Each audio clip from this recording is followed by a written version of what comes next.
وقل رب زدني علما. الحمد لله نحمده ونستعينه ونستغفره ونؤمن به ونتوكل عليه ونعوذ بالله من شرور أنفسنا ومن سيئات أعمالنا. من يهده الله فلا مضل له ومن يضلله فلا هادي له. ونشهد أن لا إله إلا الله وحده لا شريك له. ونشهد أن سيدنا ومولانا محمدا عبده ورسوله الذي أرسل بالحق بشيرا ونذيرا وداعيا إلى الله بإذنه وسراجا منيرا. قال الله تعالى في القرآن المجيد والفرقان الحميد: أعوذ بالله من الشيطان الرجيم. إن الذين آمنوا وعملوا الصالحات سيجعل لهم الرحمن ودا. اللهم صل على سيدنا محمد وعلى آل سيدنا محمد وبارك وسلم. رب اشرح لي صدري ويسر لي أمري واحلل عقدة من لساني يفقهوا قولي.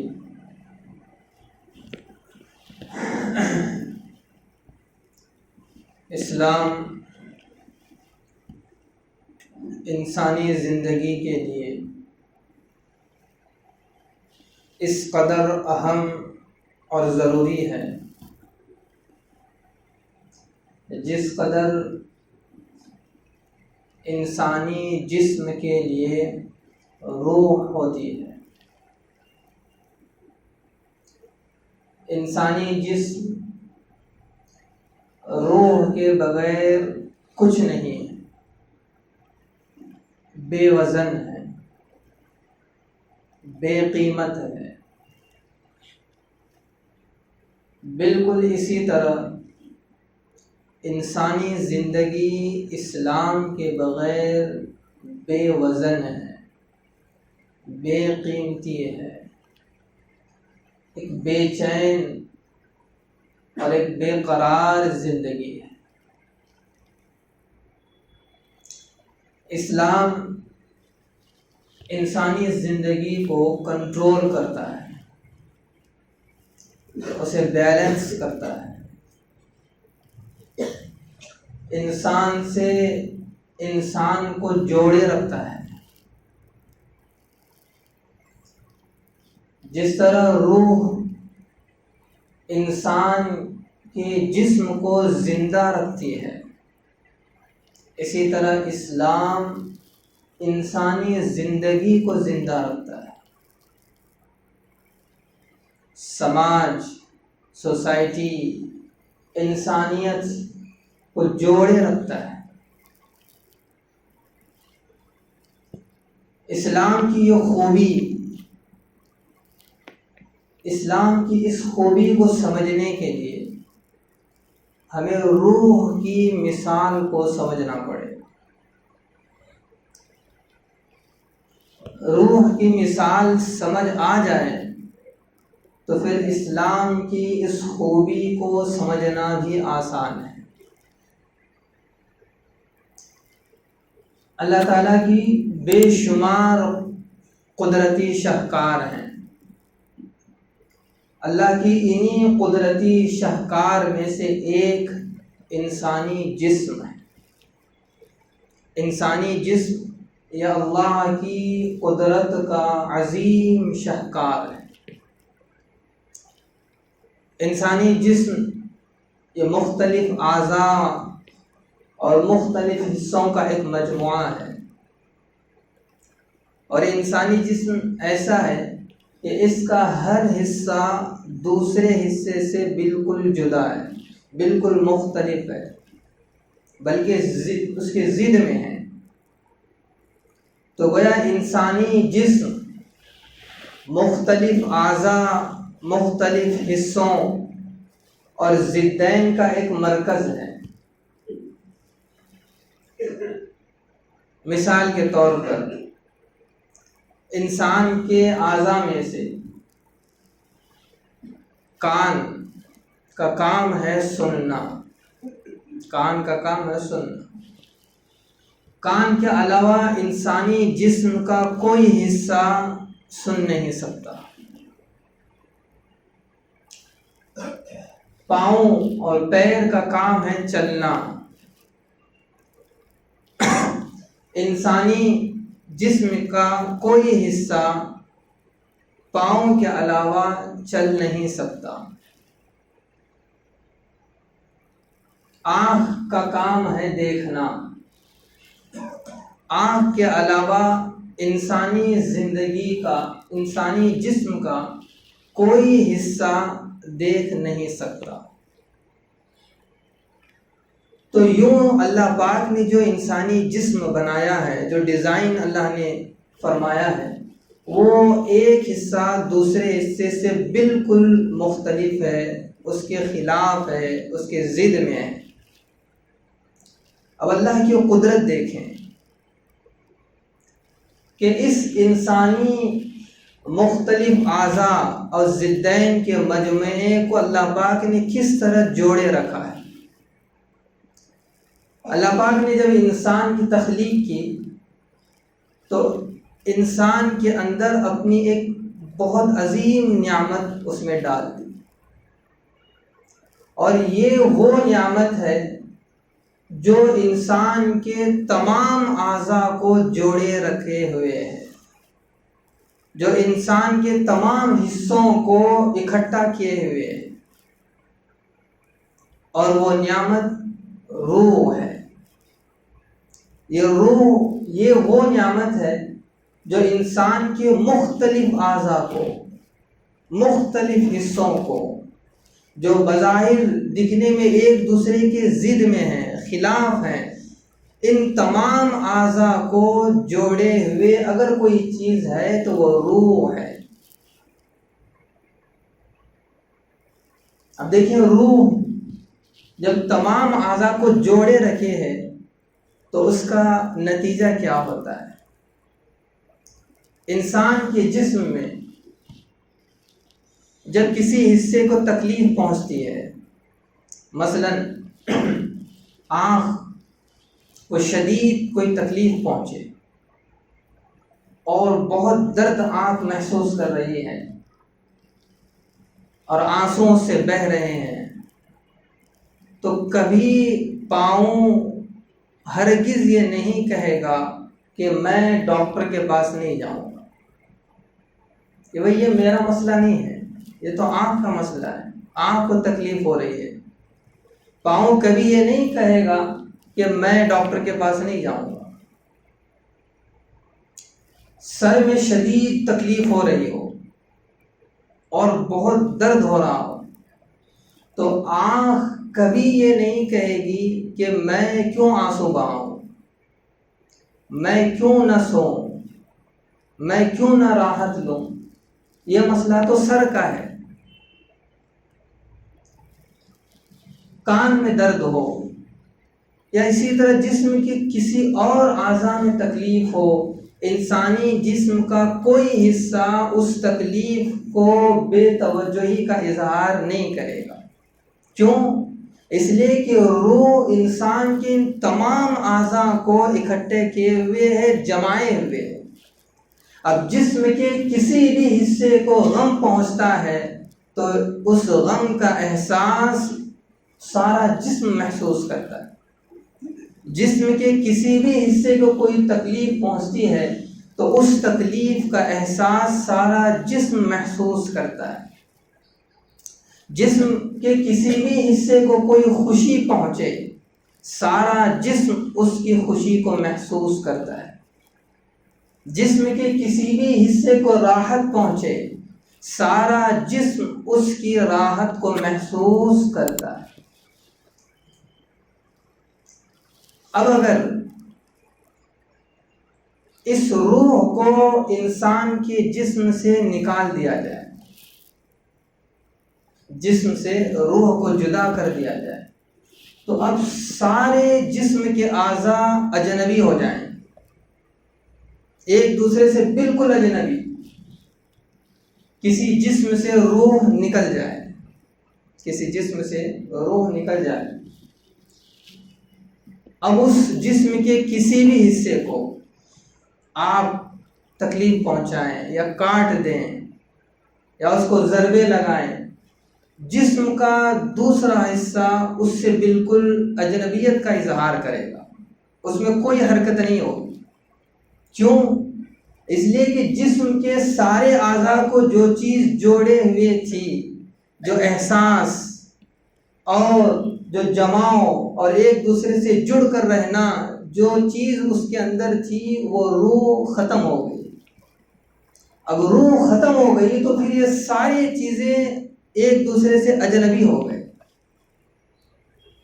تو جس طرح انسانی جسم میں روح کی اہمیت ہے، روح کی ضرورت ہے، اسی طرح انسانی زندگی میں اسلام کی اہمیت ہے اور اس کی ضرورت ہے۔ روح کے بغیر انسان کی کچھ اہمیت نہیں ہے، اسی طرح اس زندگی میں اسلام کے بغیر اس زندگی کی کوئی ویلیو نہیں ہے۔ اسلام انسان کو انسان سے جوڑے رکھتا ہے۔ اسلام سماج اور سوسائٹی میں رہ رہے امیر اور غریب، بادشاہ اور فقیر، عالم اور جاہل، مالک اور نوکر، اور مختلف مزاج، مختلف قسم کے طبیعتوں کے لوگوں کو جوڑے رکھتا ہے۔ ایک دوسرے کے غم کو اپنا غم، ایک دوسرے کی مصیبت کو اپنی مصیبت، ایک دوسرے کی پریشانی کو اپنی پریشانی، اور ایک دوسرے کی راحت کو اپنی راحت، ایک دوسرے کے سکون کو اپنی سکون، اپنا سکون سمجھنا، یہ احساس، یہ ایک دوسرے سے مل کر رہنا، اگر انسانوں میں کوئی چیز پیدا کر سکتی ہے تو وہ اسلام ہے۔ روح کی اس مثال کو سمجھیں کہ جس روح نے سارے جسم کو کنٹرول میں رکھا ہوا ہے، سارے اعضاء کو جوڑے رکھا ہے، اسی طرح اسلام کو اس روح کی مثال سے سمجھیں۔ دیکھیں، ہم جس معاشرے میں رہتے ہیں، جس سماج میں ہم رہتے ہیں، یا جس گھرانے میں ہم رہتے ہیں، یہاں مختلف قسم کے لوگ ہیں جن کی طبیعتیں مختلف ہوں گی، جن کے مزاج مختلف ہوں گے، جن کے مقاصد مختلف ہوں گے، جن کی سوچنے اور سمجھنے کی صلاحیت مختلف ہوگی، جن کی فکر الگ ہوگی، جن کی تمنائیں اور آرزوئیں بالکل مختلف ہوں گی۔ گھر ہی کی مثال لیں کہ ایک چھت کے نیچے کئی افراد رہتے ہیں، ایک گھرانے میں کئی افراد ہیں، اور وہ تمام افراد ایک دوسرے سے بالکل مختلف ہیں، مزاج میں، طبیعت میں، کردار میں، سوچنے میں، مقاصد میں، فکر میں، خواہشات اور تمناؤں میں، ایک دوسرے سے سب مختلف ہیں، بلکہ مقام و مرتبے کے اعتبار سے بھی ان کے درمیان فرق ہے کہ گھر میں جو باپ کا مقام ہے وہ کسی اور کا نہیں ہے، گھر میں جو ماں کا مقام ہے وہ کسی اور کا نہیں ہے، گھر میں جو شوہر کا مقام ہے وہ کسی اور کا نہیں ہے، گھر میں جو بیوی کا مقام ہے وہ کسی اور کا نہیں ہے، گھر میں جو بیٹے کا مقام ہے وہ کسی اور کا نہیں ہے، گھر میں جو بیٹی کا مقام ہے وہ کسی اور کا نہیں ہے۔ اب ذرا سوچیں کہ ایک چھت کے نیچے اتنے افراد زندگی گزار رہے ہیں، جن کے مزاج الگ ہیں، جن کی طبیعتیں الگ ہیں، جن کی سوچنے کی صلاحیتیں الگ ہیں، جن کے مقاصد الگ ہیں، ان تمام کو کس چیز نے جوڑے رکھا ہے؟ ان تمام کو کس چیز نے ایک دوسرے سے مل کر رہنے پر مجبور کیا ہے؟ اللہ پاک نے اس گھرانے میں ایک ایسی نعمت عطا کی ہے، یہ وہ نعمت ہے جو ان تمام کو باوجود ان کے مختلف مزاج ہونے کے، مختلف طبیعتیں ہونے کے، مختلف مقاصد ہونے کے، ان تمام کو جوڑے رکھا ہوا ہے، تو وہ اسلام ہے، دین اسلام ہے۔ جس گھرانے میں دین اسلام ہوگا، شریعت اور سنت پر عمل ہوگا، اس گھرانے میں محبتیں ہوں گی، الفتیں ہوں گی، ہمدردی ہوگی، ایک دوسرے کے ساتھ تعلقات ہوں گے۔ اگرچہ کہ ان کے مزاج الگ ہیں، ان کی طبیعتیں الگ ہیں، ان کے مقاصد الگ ہیں، لیکن چونکہ اسلام ان کی زندگیوں میں ہے تو اسلام ان تمام گھر کے افراد کو جوڑے رکھتا ہے۔ اور کس طرح جوڑتا ہے کہ اس گھر کے ایک فرد کی خوشی سارے گھرانے کی خوشی، اس ایک فرد کی کامیابی اس سارے گھرانے کی کامیابی، اس ایک گھر کے فرد کی راحت سارے گھرانے کی راحت، اس گھرانے کے ایک فرد کا سکون یہ سارے گھرانے کا سکون ہوگا، اور اس ایک گھر کے ایک فرد کا غم سارے گھرانے کا غم ہوگا۔ اس گھرانے کے ایک فرد کی کوئی مصیبت یہ سارے گھرانے کی مصیبت ہوگی۔ یعنی وہ گھرانہ اس قدر ایک دوسرے سے مل کر جل کر اس طرح رہے گا کہ اس گھرانے کے کسی فرد کو راحت پہنچے تو اس راحت کو سارا گھرانہ محسوس کرے گا، کوئی تکلیف پہنچے تو اس کی تکلیف سارا گھرانہ اس کو محسوس کرے گا۔ یہ چیز کس نے دی؟ یہ چیز اسلام نے اس گھرانے کو دی۔ اور جس گھرانے میں اسلام نہ ہو، دین نہ ہو، شریعت اور سنت نہ ہو، تو خوب یاد رکھیں کہ ایک چھت کے نیچے رہنے والے ایک گھرانے کے افراد ایک چھت کے نیچے رہنے کے باوجود بھی ایک دوسرے سے اجنبی ہوں گے، اجنبی ہوں گے، اور اس قدر اجنبی، اس قدر دوریاں کہ اسی گھرانے کے کسی فرد کی کامیابی اسی گھرانے کے دوسرے فرد کے لیے تکلیف کا ذریعہ بنے، اسی گھرانے کی کسی فرد کی کامیابی اور راحت اسی گھرانے کے کسی دوسرے فرد کو حسد کا ذریعہ بنے، اسی گھرانے کے کسی فرد کو کوئی مصیبت پہنچے، حالات میں گر جائے تو پھر اسی گھرانے کا کوئی دوسرا فرد خوشیوں سے جھوم اڑتا ہے۔ یہ اس بات کی علامت ہے کہ اس گھر میں دین نہیں ہے، اس گھر میں شریعت نہیں ہے، اس گھر میں سنت پر عمل نہیں ہے۔ اور جس گھرانے میں سنت پر عمل نہ ہو، دین پر عمل نہ ہو، اسلام پر عمل نہ ہو، وہاں سے محبتیں مٹ جاتی ہیں، وہاں سے ہمدردیاں ختم ہو جاتی ہیں، وہاں عداوتیں پھر جنم لینا شروع کرتی ہیں، لڑائیاں وہاں جنم لینا شروع کرتی ہیں، حسد اور بغض وہاں پیدا ہوتا ہے۔ تو اسلام تو دلوں کے جوڑنے کا نام ہے، اسلام انسان سے انسان کو جوڑے رکھے کا نام ہے۔ اللہ کا ایک نظام ہے کہ اللہ پاک جب دو چیزوں کو جوڑنا چاہتے ہیں، دو چیزوں کو جب جوڑنا چاہتے ہیں تو پھر کسی تیسری چیز کو ضرور پیدا کرتے ہیں۔ اب وہ تیسری چیز ان دونوں چیزوں کو جوڑتی ہے۔ یہ اللہ کا نظام ہے۔ آپ غور کریں، دیکھیں کہ قدم قدم پر آپ کو یہ مثالیں ملیں گی، بڑی سی بڑی مثال ملے گی، چھوٹی سی چھوٹی مثال ملے گی، کہ جہاں دو چیزوں کو جوڑنے کے لیے اللہ پاک نے تیسری چیز کو ضرور بنایا ہے، پیدا کیا ہے۔ آپ دیکھیں کہ دو اینٹوں کو جوڑنے کے لیے تیسری چیز سیمنٹ ہوتی ہے، دو کاغذ کے پرزوں کو جوڑنے کے لیے تیسری چیز کوئی غم ہوتا ہے، کوئی ٹیپ ہوتا ہے۔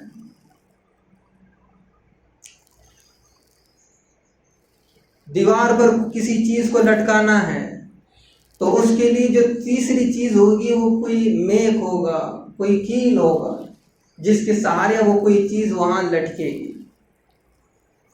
دو لوہے کی چیزیں ہیں، ان کو آپس میں جوڑنا ہے تو پھر تیسری چیز وہاں ویلڈنگ ہوگی۔ آپ دیکھیں کہ اپنے قریب کی چیزوں کو دیکھیں تو وہاں آپ محسوس کریں گے کہ اللہ پاک نے دو چیزوں کو جوڑنے کے لیے تیسری چیز ضرور بناتے ہیں، پیدا کرتے ہیں۔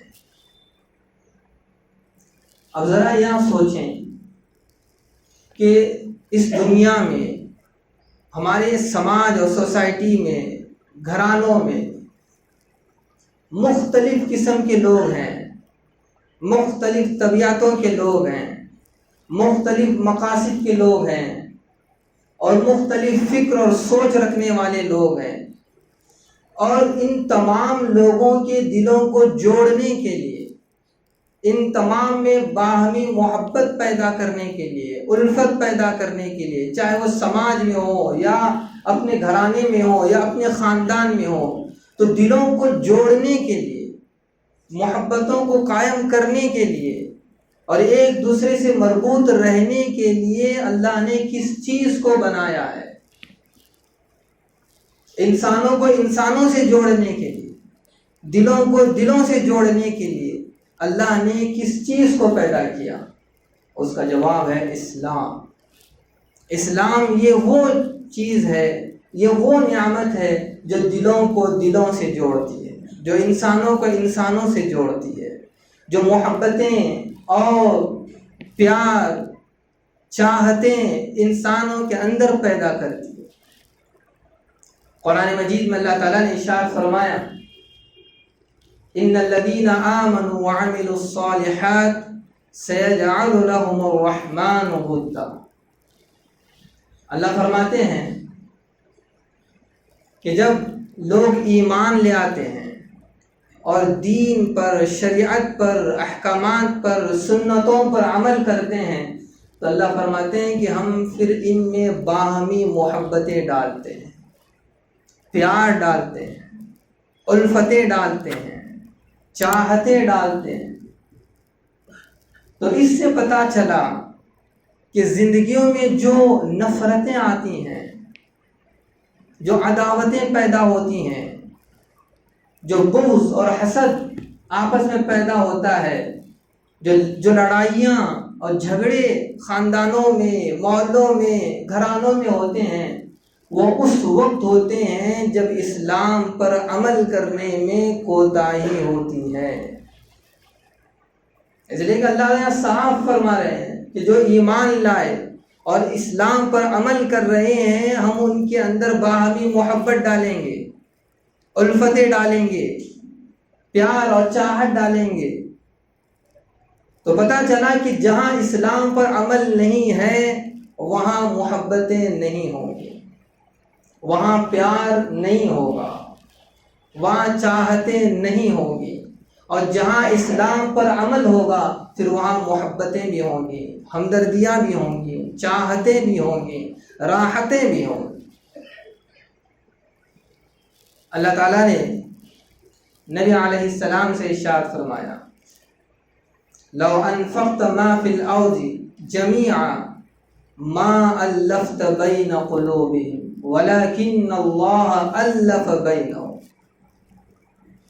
اللہ تعالیٰ نبی علیہ السلام سے فرما رہے ہیں کہ اے میرے حبیب، اگر تم زمین میں موجود تمام خزانوں کو خرچ کر کے لوگوں کے دلوں کو جوڑنا چاہو گے نہیں جوڑ سکتے. وَلَكِنَّ اللَّهَ أَلَّفَ بَيْنَهُمْ، مگر اللہ جس دلوں کو جوڑنا چاہے اللہ تعالیٰ جوڑتے ہیں. تو پتہ چلا کہ مال اور دولت، ان چیزوں سے محبتیں، ہمدردیاں، چاہتیں نہیں خریدی جا سکتی. اللہ کہے لو انفقت ما فی الارض جميعا، جو کچھ زمین میں ہے ان تمام سے اگر تم ان کی دلوں میں محبت ڈالنا چاہو گے نہیں ہو سکے گا. پھر یہ محبتیں کہاں ملیں گی، یہ چاہتیں کہاں ملیں گی، یہ ہمدردیاں کہاں ملیں گی؟ یہ ساری چیزیں وہاں ملیں گی جہاں اسلام پر عمل ہو رہا ہو.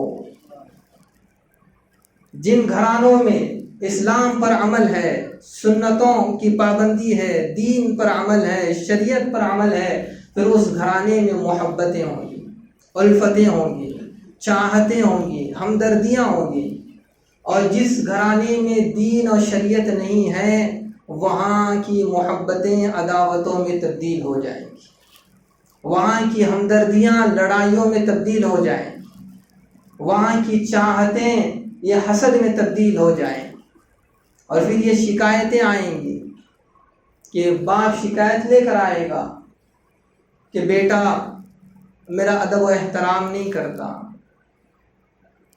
میرے ساتھ دسترخوان پر بیٹھنے کے لیے تیار نہیں ہے، کچھ وقت مجھے دینے کے لیے تیار نہیں ہے، مجھ سے گفتگو کے لیے تیار نہیں ہے. پھر ماں یہ شکایت لے کر آئے گی کہ میرے بیٹے کے دل میں ماں کی ممتا کی کوئی قدر و قیمت نہیں ہے. پھر اولاد یہ شکایتیں لے کر آئیں گی کہ ماں باپ سے ہم بالکل بیزار ہو چکے ہیں. بیویاں یہ شکایتیں لے کر آئیں گی کہ میں اپنے شوہر سے جس محبت کی امید رکھتی تھی میں اس میں ناکام ہو گئی. شوہر یہ شکایت لے کر آئے گا کہ میں اپنی بیوی سے جس محبت کی امید کر رہا تھا میں اس میں ناکام ہو گیا. اس قسم کی جتنے باتیں ہیں ان تمام باتوں کی بنیادی وجہ کہ وہاں اس گھرانے میں اسلام پر عمل کرنے میں کوتاہی ہو رہی ہے، دین کے مطابق زندگی گزارنے میں کوتاہی ہو رہی ہے، سنتوں پر عمل کرنے میں کوتاہی ہو رہی ہے، جس کا نتیجہ یہ ہے کہ وہ گھرانہ محبتوں سے خالی ہو چکا ہے، وہ گھرانہ چاہتوں سے خالی ہو چکا ہے، وہ گھرانہ ہمدردیوں سے خالی ہو چکا ہے. لوگوں اللہ کی اس نعمت کی قدر کرو. اسلام بہت بڑی نعمت ہے، یہ وہ نعمت ہے جو ہمیں آپس میں جوڑے رکھتا ہے، دلوں کو جوڑے رکھتا ہے. محبتیں اور الفتوں کا نام اسلام ہے.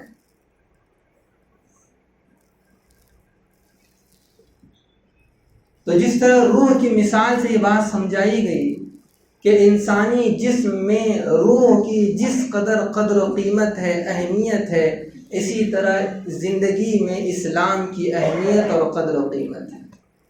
روح کے بغیر زندگی کی کوئی اہمیت نہیں ہے، اسی طرح اسلام کے بغیر زندگی میں اس زندگی کی کوئی ویلیو اور زندگی کی کوئی قدر و قیمت نہیں.